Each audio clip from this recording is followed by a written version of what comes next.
হাসনাত আব্দুল্লাহ একটা বাঘের বাচ্চা। কেন বললাম এই কথা? বসুন্ধরার বিরুদ্ধে বাংলাদেশের বড় বড় রাজনীতিবিদ যেখানে মুখ খুলতে চুপসে যায়, অত্যন্ত ভয় পায়, হাসনাত আব্দুল্লাহ সেখানে বসুন্ধরার বিরুদ্ধে একদম সরাসরি উঠে পড়ে লেগেছে। এই জন্য বসুন্ধরার পা চাটা মিডিয়াগুলা হাসনাত আব্দুল্লাহর বিরুদ্ধে যেভাবে লেগেছে, এতেই বোঝা যায় হাসনাত আব্দুল্লাহ সঠিক পথে আছে। আরেকটা ব্যাপার হাসনাত আব্দুল্লাহর আমার সবচেয়ে যেটা ভালো লাগে, সেটা হচ্ছে বাংলাদেশের যে আমলারা আছে, আমলাতান্ত্রিক যে ব্যবস্থা আছে, আমলাতান্ত্রিক এই ব্যবস্থার কাছে, আমলাদের কাছে বাংলাদেশের বড় বড় জানু রাজনীতিবিদও নিরুপায় থাকে, কিন্তু হাসনাত আব্দুল্লাহ তাদেরকেও লাইনে রাখতে ওস্তাদ।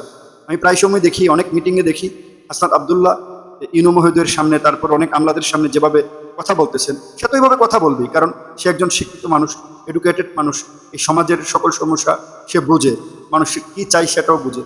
এই জন্য হাসনাত আব্দুল্লাহকে আল্লাহ বাঁচিয়ে রাখুক। দোয়া করি ওসমান হাদির মতো যাতে হাসনাত আব্দুল্লাহকেও আমাদের মধ্য থেকে হারিয়ে যেতে না হয়। আল্লাহ তাআলা তাকে হেফাজত রাখুন, সহিহ সালামতে রাখুন।